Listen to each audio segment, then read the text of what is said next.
Hello friends, welcome to my channel. வாங்க நாம் இன்றைக்கி என்ன பார்க்க போகிறோம் அப்படின்னா, ரொம்ப பிடித்தமான ஒரு ஸ்நாக்ஸ் ரெசிபி தான் பார்க்க போகிறோம். இந்த ஈவினிங் டைமில் டீ குடிக்கிற டைமில் நம்ம ரொம்பவே சுலபமாக காலிஃப்ளவர் பக்கோடா போட்டலாம். ரொம்பவே கிறிஸ்பியாக இருக்கும், டேஸ்டியாக இருக்கும். யாருமே வேணான்னு சொல்ல மாட்டாங்க. அந்தளவுக்கு ரொம்பவே பர்ஃபெக்டான ஒரு பக்கோடா தான் பார்த்துக்கோங்க. நான் கட் பண்ணி எடுத்து வச்சுருக்க காலிஃப்ளவர் கூட சுடு தண்ணி ஆட் பண்ணிக்கிறேன். சுடு தண்ணி சேர்த்துட்டு அது கூடவே கொஞ்சமாக உப்பு சேர்த்துக்கலாம். உப்பு சேர்த்துட்டு ஒரு 5 மினிட்ஸ் அளவுக்கு அது வந்துட்டு சுடு தண்ணியில் அப்படியே இருக்கட்டும். ஏதாவது புழுலாம் இருந்துச்சுன்னா அது வெளியில் வந்துடும். பார்த்தீங்களா, போட்டு அப்படியே ஊற வச்சுடுங்க. ஒரு 5 மினிட்ஸ் அளவுக்கு போதும். அதுக்கு மேலே இருந்துச்சுன்னா ஒரு மாதிரி குக்கான மாதிரி வந்துடும். 5 மினிட்ஸ்லேயே நீங்கள் எடுத்து வடிகட்டி ஒரு பாத்திரத்தில் சேர்த்துக்கலாம். பாருங்கள், அது கூடவே என்னென்ன நம்ம சேர்க்க போகிறோன்னு பார்த்துக்கோங்க. நான் வந்துட்டு பஜ்ஜி மாவு தான் சேர்த்துருக்கேன். பஜ்ஜி மாவு ஒரு 3 ஸ்பூன் அளவுக்கு சேர்த்துட்டு அது கூடவே கடலை மாவு வந்துட்டு ஒரு 2 ஸ்பூன் அளவுக்கு சேர்த்துருக்கேன் பாருங்கள். அது கூடவே நம்ம வந்துட்டு மிளகாத்தூள் வந்துட்டு காரத்துக்கு தகுந்த மாதிரி ஒரு ஸ்பூனோ இல்லைனா 1.5 ஸ்பூனோ நம்ம சேர்த்துக்கலாம்.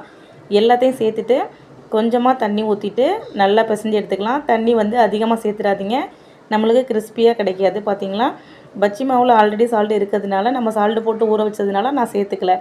உங்களுக்கு சால்ட்டு பத்தலைன்னா கூட நீங்கள் சேர்த்துக்கலாம். எண்ணெய் வந்துட்டு நல்லா சூடானதுக்கப்புறமா நம்ம பிசைஞ்சு எடுத்து வச்சுருக்க பக்கோடாலாம் 1 பை 1 சேர்த்துக்கலாம். பாருங்கள் எந்தளவுக்கு எண்ணெய் காஞ்சி வந்திருக்கு பார்த்தீங்களா.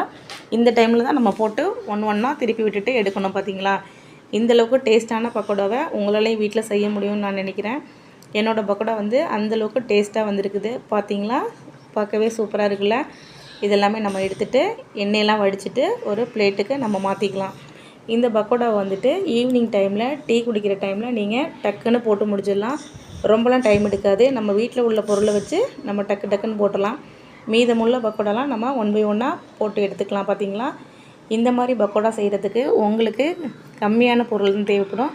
பார்த்திங்களா, ரொம்ப டேஸ்ட்டான காலிஃப்ளவர் பக்கோடா வந்துட்டு ரெடி ஆகிட்டு நம்மளோட கிறிஸ்பியான காலிஃப்ளவர் பக்கோடா ரொம்பவே டேஸ்ட்டாக ரெடி ஆகிட்டு எப்படி நல்லாயிருக்குன்னு இப்போ டேஸ்ட் பண்ணி பார்க்க போகிறோம். பாருங்கள், அந்தளவுக்கு கிறிஸ்பியாக இருக்குது.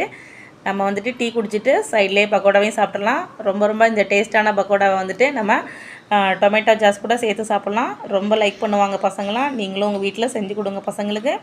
இது போல் ஈவினிங் டைமில் செஞ்சு கொடுக்கும்போது அவங்களுக்கு ரொம்பவே ஹாப்பியாக இருக்கும்.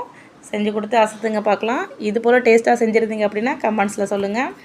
இன்னொரு வீடியோவில் நம்ம சந்திக்கலாம். பிடிச்சிருந்தா உங்கள் ஃப்ரெண்ட்ஸுங்களுக்கு ஷேர் பண்ணுங்கள். தேங்க்யூ ஃபார் வாட்சிங்.